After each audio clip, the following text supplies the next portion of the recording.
दोस्तों, welcome to money stocks. इस video के अंदर हम लोग बात करने वाले हैं मल्टीपल स्टॉक्स के बारे में।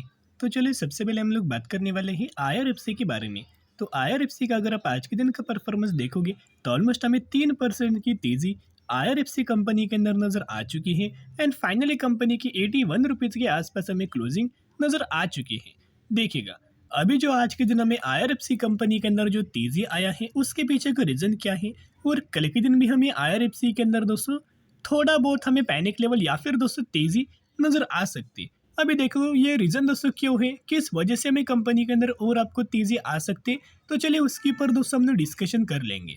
सबसे पहले क्यों हमें कंपनी के अंदर तेजी आ रहा था, जिसका दोस्तों आप सभी को पता होगा कि G20 का सबसे ज़्यादा जो बेनिफिट है हमें इन्हीं कंपनीज का दोस्तों नज़र आ रहा है। यानी कि जो बेसिकली जो यूरोपियन यूनियन के द्वारा जो जितना भी दोस्तों हमें नई नई पार्टनरशिप आपको नजर आया हुआ था, जिसका सबसे ज़्यादा बेनिफिट हमें रेलवे जो कंपनीज काम करते हैं उन कंपनीज का दोस्तों नजर आया। तो साथ में अभी आपको कल के दिन और हमें आईआरएफसी कंपनी के अंदर तेजी आ सकती है। तो चलिए उसके ऊपर दोस्तों हम लोग बात कर लेते हैं। सबसे पहले अगर आप आईआरएफसी कंपनी का पिछले एक महीने का अगर आप परफॉर्मेंस देखोगे तो 59% की रैली पिछले एक महीने के अंदर आईआरएफसी कंपनी के अंदर नजर आ चुकी है। कहीं ना कहीं दोस्तों ये कंपनी को हमने 38 रुपीज़ के आसपास हमें खरीदारी किया था, जब कंपनी ने इंपॉर्टेंट लेवल्स का जब ब्रेकआउट दिया था इसी लेवल्स की हमने खरीदारी किया था। फिर बाद में दोस्तों हमने खरीदारी किया था 45 रुपीज़ के आसपास। इन दो लेवल्स के ऊपर हमने खरीदारी किया था और करंट बेसिस के ऊपर दोस्तों हम लोग इस कंपनी को होल्ड कर रहे हैं। आप मुझे दोस्तों कमेंट सेक्शन के अंदर बता सकते हो कि आपके पोर्टफोलियो के अंदर करंटली आईआरएफसी कंपनी प्रेजेंट है, कौन से प्राइस रेंज के आसपास आपने बाइंग किया है और कितना क्वांटिटी आपने बाइंग किया है। आप मुझे कमेंट सेक्शन के अंदर बता सकते हो। तो चलिए, क्यों दोस्तों हमें कंपनी के अंदर तेजी आ सकती है उसके पीछे रीजन करंटली देख सकते हो। एंड डिविडेंड रिगार्डिंग कंपनी के अंदर दोस्तों आपको नजर आ रहा था, यानी कि कंपनी के अंदर दोस्तों आपको डिविडेंड का अनाउंसमेंट हुआ था, मैंने उसी वक्त आपके साथ शेयर किया था, जिसका एग्जैक्ट कंपनी ने 15 सितंबर रखा हुआ था। यानी कि कल के दिन में आईआरएफसी कंपनी का डिविडेंड रिगार्डिंग एग्जैक्ट नजर आने वाला है। 0.70 पर शेयर का डिविडेंड का बेनिफिट हमें कंपनी ने दिया हुआ था। तो अभी देखिएगा, बेसिकली दोस्तों आपको डिविडेंड का बेनिफिट मिलने वाला है, लेकिन कब मिलेगा, कब आपके बैंक अकाउंट के अंदर आएगा। जिन लोगों को नहीं पता कि डिविडेंड हमेशा बेनिफिट बैंक अकाउंट के अंदर आता है, तो दोस्तों ये पॉइंट नोट करना है कि डिविडेंड के जो भी अमाउंट होता है वो आपके बैंक अकाउंट के अंदर दोस्तों क्रेडिट होता है। अभी कोई भी कंपनी अगर डिविडेंड अनाउंसमेंट करती है और एक डेट के बाद आप 10 दिन पकड़ सकते हो। अभी जैसे कि फॉर एग्जांपल आईआरएफसी कंपनी का एक डेट हमें कल के दिन है, यानी कि 15 सितंबर के दिन है। तो इसके हिसाब से अगर आप 10 दिन आगे अगर पकड़ेंगे तो 25 कब सितंबर से पहले आपके बैंक अकाउंट के अंदर दोस्तों जितने भी आपके पास शेयर होंगे पर 0.70 पर शेयर का डिविडेंड का आपको बेनिफिट दिया जाएगा।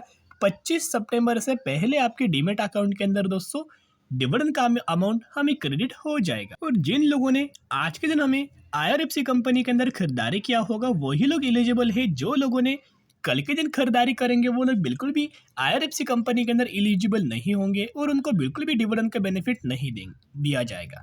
अगर आपने आज के दिन निवेश किया है या फिर दोस्तों आपने पहले से निवेश किया हुआ है तो जिसके हिसाब से एलिजिबल हो जाएंगे और आपको डिविडेंड का बेनिफिट मिल जाएगा।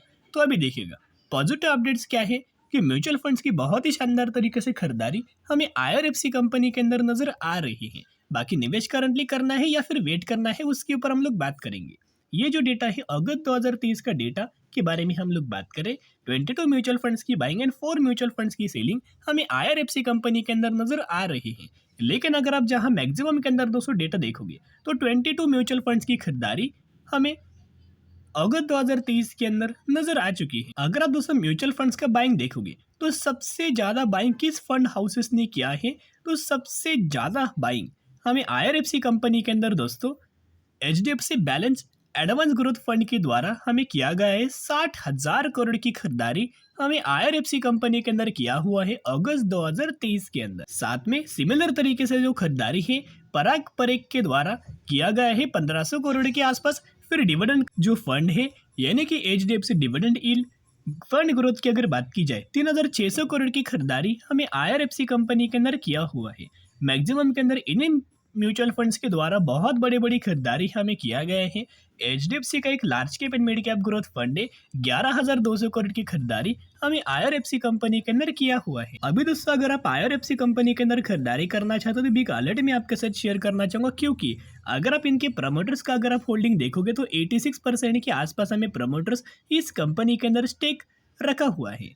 अभी जब भी कोई भी आईपीओ के माध्यम से कंपनी आता है, सेबी का एक रूल होता है, सेबी का एक नियम होता है कि 3 सालों के अंदर अगर आप प्रमोटर्स का जो होल्डिंग है वो 75% से नीचे होना चाहिए। एंड आईआरएफसी कंपनी का अगर आप प्रमोटर्स का होल्डिंग देखोगे तो 86% का होल्डिंग है, तो कहीं ना कहीं प्रमोटर्स को 11% का स्टेक बेचना पड़ेगा ही पड़ेगा। तो जिसके हिसाब से कभी भी आपको आईआरएफसी कंपनी के अंदर दोस्तों ओएफएस का अनाउंसमेंट नजर आ सकता है, ऑफर फॉर सेल की घोषणा नजर आ सकती है। तो बहुत सारी चीज़ों के बारे में डिस्कस किया। 25 सितंबर से पहले आपके बैंक अकाउंट के अंदर डिविडेंड का बेनिफिट मिल जाएगा, क्रेडिट हो जाएगा।